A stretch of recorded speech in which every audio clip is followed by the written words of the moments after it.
All right, so do you recognize this object? Yeah, going a bit hard, I suppose. I'm Mr. Beat. I recently did something I haven't done much of lately. Get out of my basement. I hit the streets of Lawrence, Kansas, asking people what they thought about this symbol. What better place to do this than the middle of the country, am I right? I just want to get your opinion. I'm just going to show you the object, and I just want to get your reaction. What this object symbolizes to you, okay? Okay.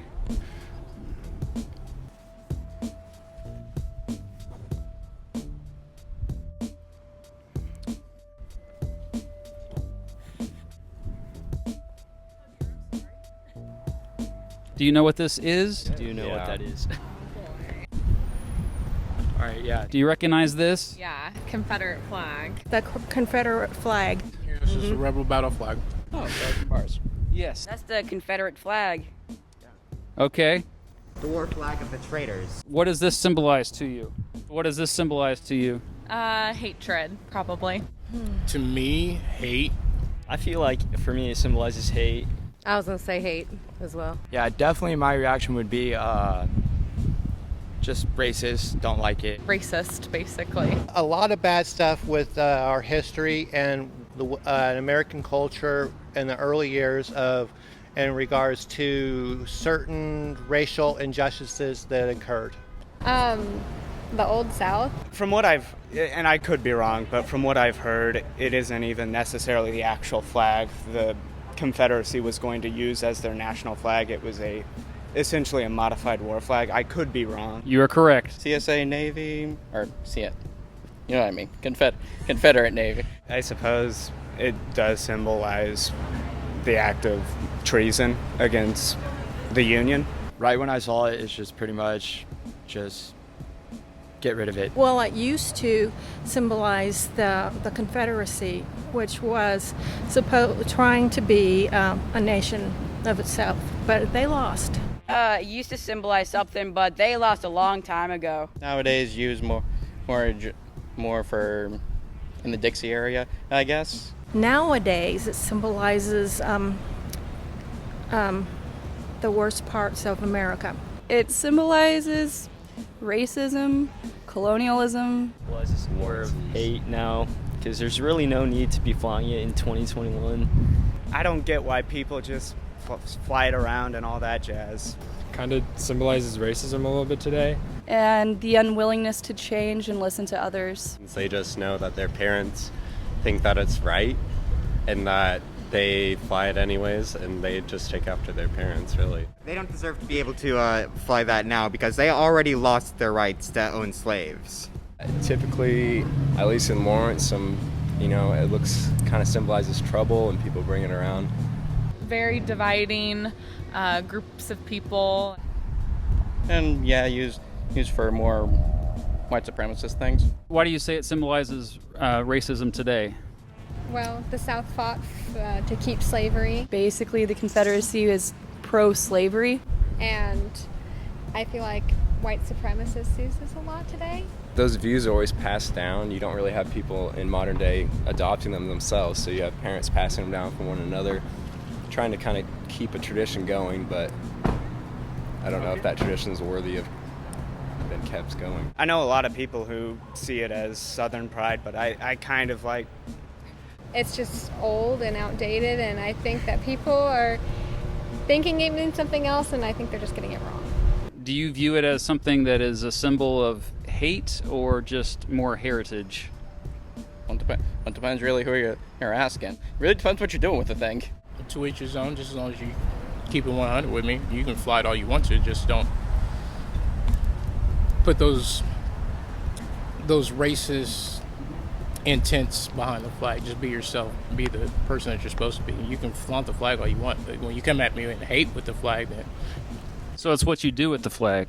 Okay. The problem is, some argue that the flag seems to be more of a weapon these days, and because of that, it remains a controversial symbol, especially in the United States. In fact, to many people, it is very offensive. So offensive, in fact, that I got flipped off filming this video, and one girl yelled at her car to me, saying that that Confederate flag can go beep itself. Often this flag is mistaken as the Confederate flag. You know, the official flag of the short-lived but unrecognized country of the Confederate States of America, or CSA. The CSA was the country that broke away from the United States in the American Civil War, by the way. This is the dude who designed it. His name was William Porcher Miles, and he was a fire eater before it was cool. No, I don't mean he literally ate fire. The, quote, fire eaters were the passionate group of pro-slavery Southern Democrats who were the earliest to call for secession from the United States in the name of, quote, states' rights, which mostly just meant, quote, the right for us to keep slavery legal. A few years ago, I also saw this floating around on Facebook. Yeah, this is all crap. Miles himself said that the red represented valor, the white represented purity, and the blue represented truth. He also added a cross because basically he thought it looked cool. Oh, and he even turned the cross diagonally so that it would not become a Christian symbol. But anyway, this flag was actually never the official flag of the Confederate States of America. This was.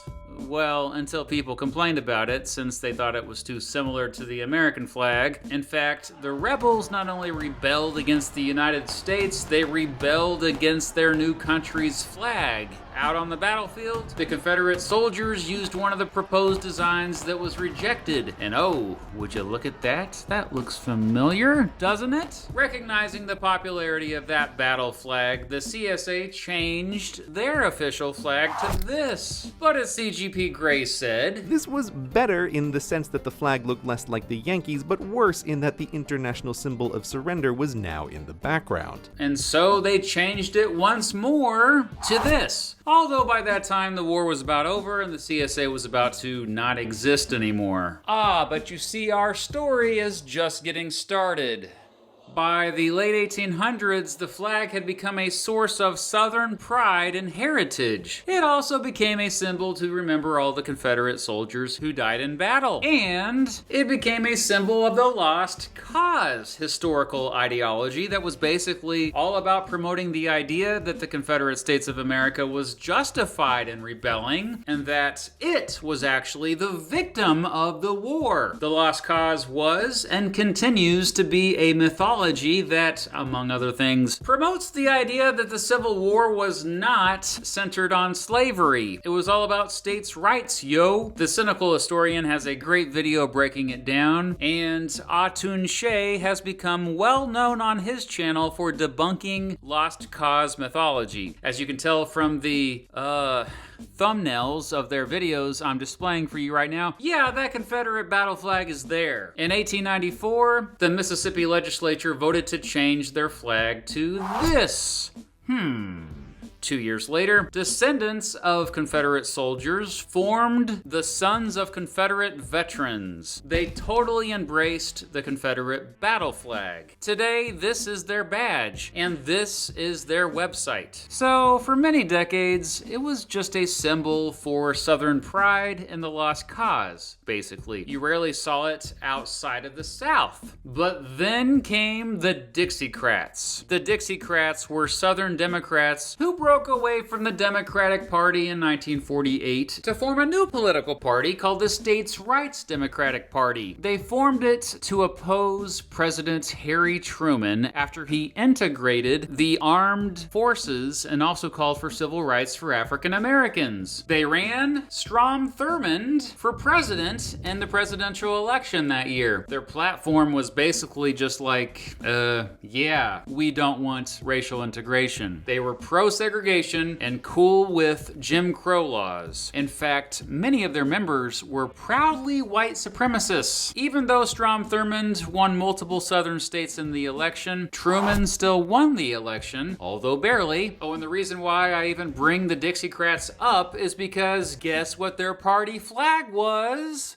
Yep. Even though the states' rights Democratic Party ended right after the election, they had made the Confederate battle flag more mainstream. By the way, did you know that the Dixiecrats got votes in California? Anyway, so check it. It wasn't until the civil rights movement that you began to see a lot more Confederate battle flags everywhere.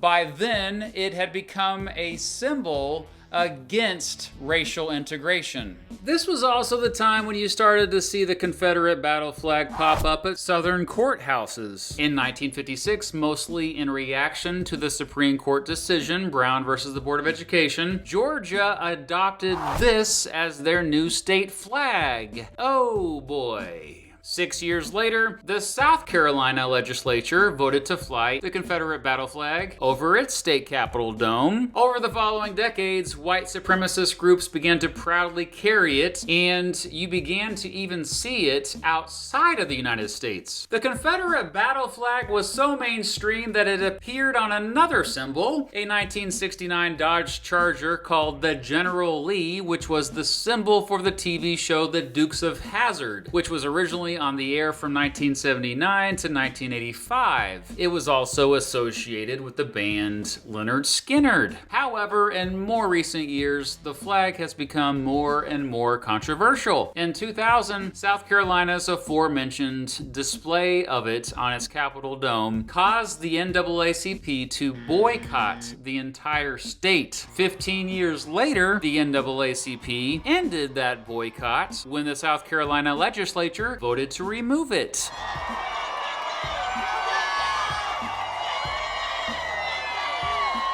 The catalyst for South Carolina, as well as other states removing the Confederate battle flag from their capital grounds, was the Charleston church shooting, a mass shooting in which a white supremacist killed 9 African Americans who were at a Bible study at the Emmanuel African Methodist Episcopal Church in Charleston, South Carolina. That white supremacist had previously posted pictures of himself on websites posing with the Confederate battle flag. Later that year, students at Shawnee Mission East High School, which is in the Kansas City metropolitan area, got together to debate the use of the Confederate flag, and they filmed the whole thing. I only watched the video after it went viral on YouTube years later. Do you feel that the Confederate flag should be allowed to be worn or flown publicly, specifically like at a school like East? I mean, absolutely. That's First Amendment right. I think that people are completely misinformed about how the flag was, like what the flag, like what it's, like how the war started.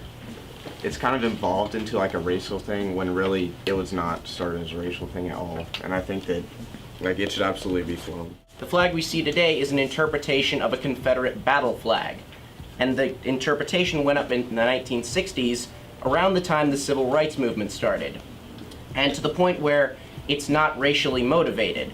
Then how come it's a symbol for so many groups like the KKK and the National Socialist Movement, who, as you all probably know, have white supremacist and neo-Nazi ideologies? Yeah, in the video it seems pretty obvious to me that sophomore Christopher Justice overwhelmingly wins the debate against those who argue the Confederate battle flag is just a symbol of heritage. And many in the comments agree with me, but overall I was tremendously impressed with how thoughtful many of the students were with their arguments. I was especially impressed with the teacher who facilitated the whole thing, David Muhammad. So the goal of Robbie and myself is to facilitate a community where we can have an open discussion that's civil. I was lucky enough to interview Muhammad recently about the whole experience. You're no longer at Shawnee Mission East. I taught in the Shawnee Mission School District for 11 years. I left there in 2019. Was this your idea to like have these debates before school? It was not my idea. I taught social studies and we did a lot of discussions in my class. And I think that kind of garnered me the rep of being a teacher that didn't mind